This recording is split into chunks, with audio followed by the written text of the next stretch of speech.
In this video, I'll be sharing you the top 10 hardest hitting things that I've had to learn in my over 15 years of sprinting knowledge so you don't have to make these same mistakes.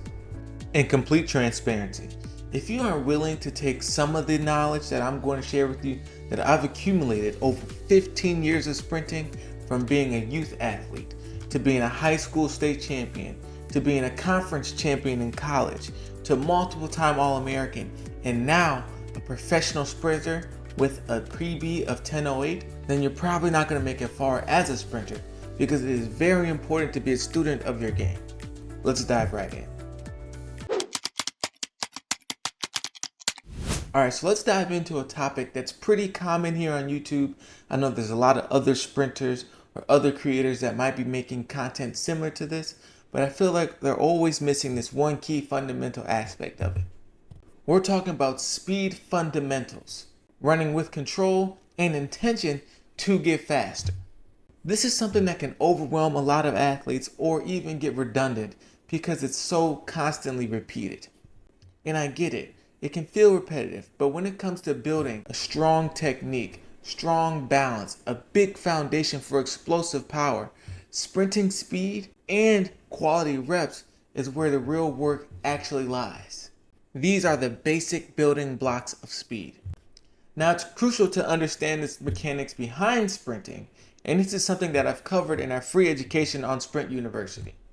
But there's a significant piece that's missing oftentimes here on YouTube where athletes trying to get faster.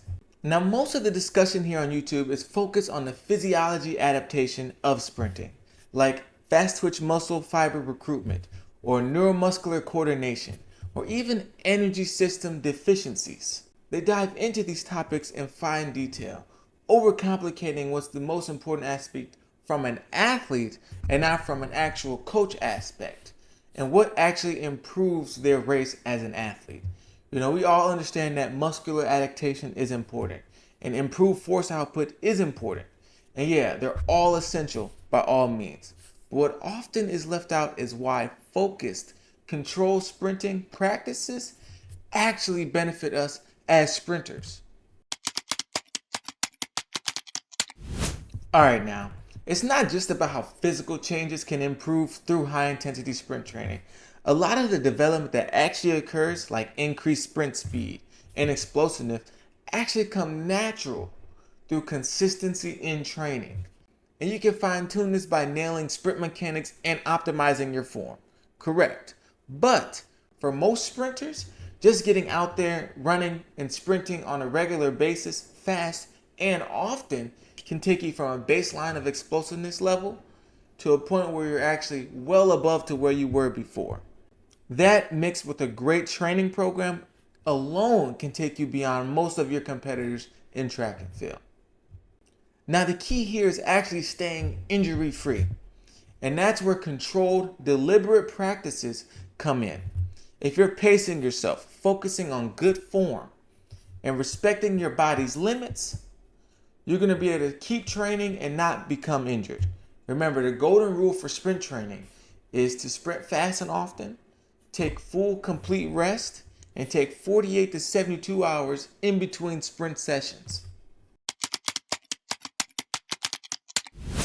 Alright, so let's talk about something that's made a massive difference in my professional career and the athletes I've coached. Injury-free consistency. The real power in training comes from stringing together consistent sessions week after week, month after month, with minimum downtime. It's the cornerstone of progress. When you're not sidelined by injury, you have a compounding effect of gains from the weight room and on the track. In sprinting, there's always talk around perfecting every single detail. Dialing in the smallest adjustments in your mechanics or perfecting a certain recovery strategy. And while those actually are extremely important in terms of your development as a sprinter, there are more important things that should be of bigger focus. To be training in a certain way that will also allow you to stay healthy.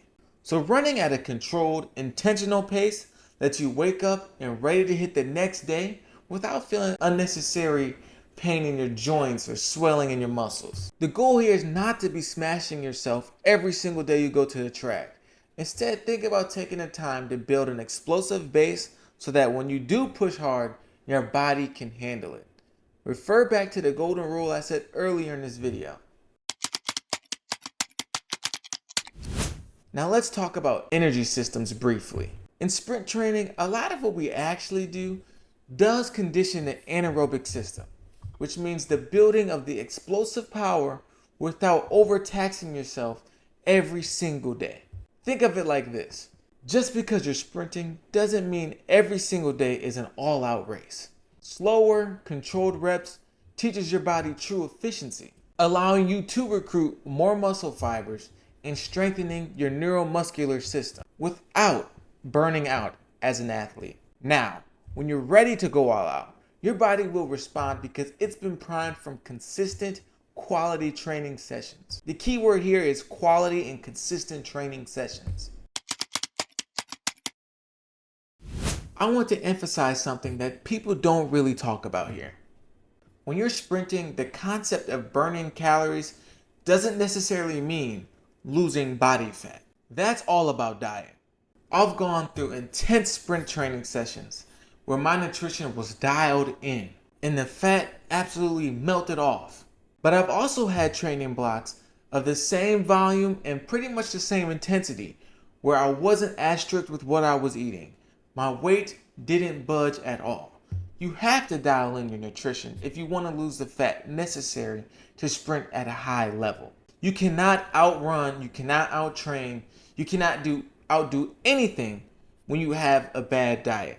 And I know I said it a lot. I know I say this often in Sprint University, but it's essential to remember that in sprinting, where performance and power is linked to what you fuel with, that at the end of the day, fat doesn't fly in sprinting. You have to be lean. You have to try to be the leanest you can be within reason so that you can have optimal performance. So now when you're building a training program, don't go overboard all at once. If you're introducing new elements like adding a second sprint workout or heavier lift sessions, do it gradually. Athletes often two-stack high-intensity speed days back to back to back on top of their usual volume, and that is a recipe for disaster.